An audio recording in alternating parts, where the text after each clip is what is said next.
Hello everyone, आप सभी का सोशियोलॉजी की सीरीज में स्वागत है। और आज हम लोग बात करेंगे कार्ल मार्क्स की, जो कि एक बहुत ही इम्पोर्टेंट थिंकर है और हम बहुत ही कम समय में इसको रिवाइज कर लेंगे। चलिए शुरुआत करते हैं। सबसे पहले जानेंगे कि जो कार्ल मार्क्स है, इनका जो बॉर्न हुआ था वो कहाँ पे हुआ था। तो जर्मनी में ही जन्म लिए थे। अब हम बात करते हैं इनका पर्सपेक्टिव। तो इनका पर्सपेक्टिव कॉन्फ्लिक्ट है। इसका मतलब ये होता है कि सोसाइटी में हमेशा दो क्लासेस होती हैं और उन दो क्लासेस के बीच में हमेशा एक क्लास स्ट्रगल देखने को मिलता है।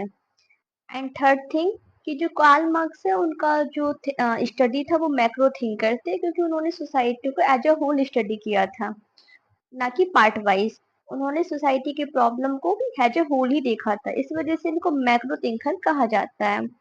अब हम बात करते हैं इकोनॉमिक डिटर्मिनिस्ट की। जैसे कि हर सोसाइटी का एक बेस होता है, देन सुपर स्ट्रक्चर होता है। इन्होंने कहा था कि किसी भी सोसाइटी का जो बेस होता है वो इकोनॉमी होता है और सुपर स्ट्रक्चर में पॉलिटी और अदर थिंग आती हैं। तो according to Karl Marx, economy is a thing that decide everything. Economy सब कुछ डिसाइड करती है, इस वजह से इनको इकोनॉमिक्स डिटर्मिनिस्ट कहा जाता है, क्योंकि इन्होंने इकोनॉमी को बेस माना था। हम लोग बात करेंगे आगे मोड ऑफ प्रोडक्शन की, जो कि बहुत ही इंपॉर्टेंट है। और इन्होंने मोड ऑफ प्रोडक्शन में कई प्रकार की स्टेजेस की बात की थी। पहला है प्रिमिटिव। इसमें क्या था, सोसाइटी एज ए क्लासलेस थी, जहाँ इसमें कोई भी क्लास नहीं था। देन स्लेवरी आता है। जैसे जैसे सोसाइटी इवॉल्व करती है, स्लेवरी आता है। उसके बाद feudal system, then capitalism, socialism और कम्युनिज्म। तो इनका अकॉर्डिंग जो प्राइम प्रिमिटिव था और लास्ट स्टेज जो कम्युनिस्ट था, ये दोनों ही क्लासलेस सोसाइटी है। कार्ल मार्क्स ने कहा था कि जो कम्युनिज्म है एक ऐसी स्टेज है, इसमें सोसाइटी में क्या हो जाता है, ये सोसाइटी की सबसे लास्ट स्टेज है। जब सोसाइटी एकदम इवॉल्व कर जाएगी तो लास्ट में कम्युनिज्म हो जाएगा और इसमें भी कोई भी स्टेट नहीं रहेगा। तो प्रिमिटिव एंड कम्युनिज्म में कोई भी क्लास नहीं रहेगी, कोई भी मतलब नहीं रहेगा। ओके।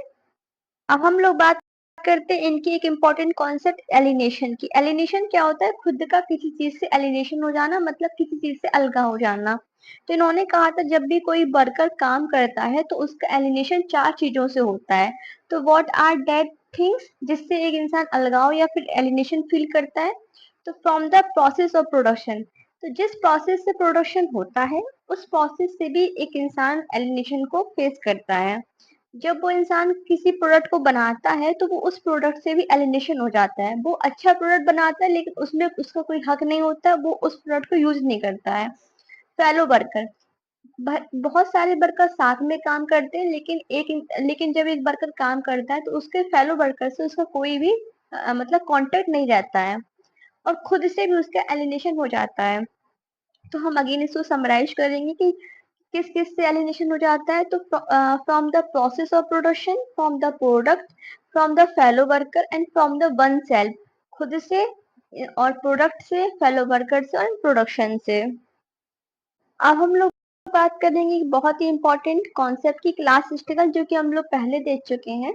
सोसाइटी में दो प्रकार की क्लास होते हैं, एक होता है प्रोलेटरेट, एक होता है बुर्जुआइज। प्रोलेटरेट क्या होते हैं, वो पुअर होते हैं और ये हैव्स नॉट भी कहे जाते हैं, क्योंकि इनके पास कोई भी रिसोर्सेस नहीं होता है। जबकि हम बुर्जुआइज की बात करते हैं तो ये रिच होते हैं और इनके पास रिसोर्सेस होते हैं। और ये हैव्स की कैटेगरी में आते हैं बिकॉज इनके पास सारे रिसोर्सेस कंसंट्रेट रहते हैं। तो ये हो जाता है क्लास स्ट्रगल, जिसमें टू कैटेगरी आती है, प्रोलेटरिएट and बुर्जुआइज। So proletariat are those person who are poor. On the other hand, bourgeois are those person who are rich. और इन दोनों के बीच में ही हमेशा क्लास स्ट्रगल देखने को मिलता है। अब हम लोग बात करेंगे फेटिसिज्म ऑफ कम्युनिटी। तो कभी भी एक आ जाता है कि फेटिसिज्म ऑफ कम्युनिटी किसका कॉन्सेप्ट है, तो वो कार्ल मार्क्स हो जाएगा। इन्होंने एक सर्कुलेशन ऑफ कम्युनिटी भी कहा था और इसमें इन्होंने दो प्रकार के सर्कुलेशन दिए थे। तो पहला है कैपिटलिस्ट एंड सेकेंड है नॉन कैपिटलिस्ट। इसमें क्या था कि मनी मनी होती है, देन कम्युनिटी और देन मोर मनी। तो इनका ये था कैपिटलिस्ट वाले में कि जब आप मनी मार्केट में लगाते हो तो एज ए आउटपुट और मनी मिलती है। मतलब कि जैसे इन्वेस्टर करते हैं कि मनी लगाते हैं मार्केट में, उसके बाद उनको और मनी मिलती है, तो इसको बोलते हैं M1 C M2।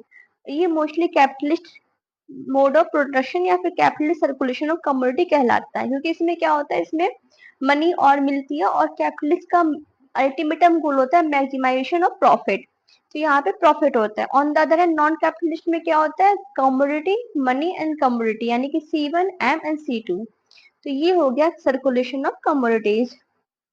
अब जैसे कभी कभी पूछ लिया जाता है कि लेबर थ्योरी ऑफ वैल्यू किसकी है, तो लेबर थ्योरी ऑफ वैल्यू किसकी है, कार्ल मार्क्स की है। एंड इन्होंने सरप्लस वैल्यू भी कहा था, ये ऐसी वैल्यू होती है जिससे प्रोलेटेड वर्ग को मतलब प्रॉब्लम होती है और बुर्जुआइज इससे प्रॉफिट लेते हैं, तो इसको बोलते हैं surplus value. And who has given this, so that is Karl Marx. हम लोग बात करते हैं particular quotation of Karl Marx की, तो इन्होंने कुछ कोटेशन दी थी जिन पे हम लोग देखेंगे। तो पहली कोटेशन थी कि हिस्ट्री रिपीट इटसेल्फ, इन्होंने कहा था हिस्ट्री अपने आप को रिपीट करती है। कार्ल मार्क्स खुद मार्क्स थे, लेकिन उन्होंने कहा था कि I am not a Marxist, मतलब वो खुद मार्क्सिस्ट नहीं है, मतलब उनकी जो थ्योरी है वो फुली मार्क्सिस्ट अप्रोच पे नहीं अप्लाई करती है, तो इन्होंने कहा था I am not a Marxist. जैसे कि इन्होंने कहा था रिलीजन जो होता है वो किसी भी सोसाइटी के लिए ओपियम की तरह काम करता है, लाइक अफीम की तरह काम करता है, सोसाइटी को पूरा बिगाड़ देता है। इस वजह से इन्होंने रिलीजन को क्रिटिसाइज किया था और कहा था कि religion is opium of mass.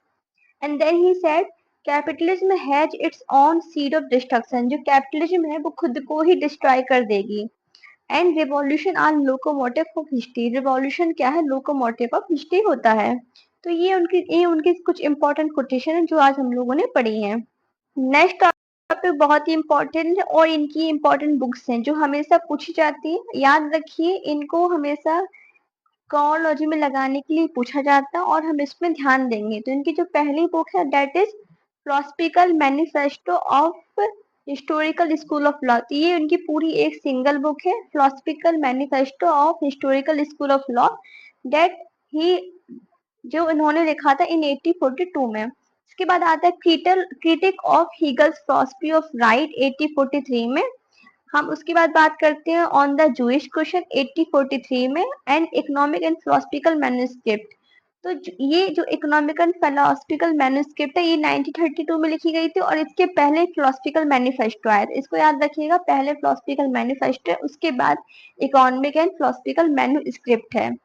Then हम लोग बात करते हैं holy family, it is written in 1845, thesis of Feuerbach, German ideology, poverty of philosophy, क्या था poverty of philosophy, wage labour and capital and manifesto of communist party, और ये लिखा था मार्क्स और एंजेलिन दोनों ने मिलकर लिखा था।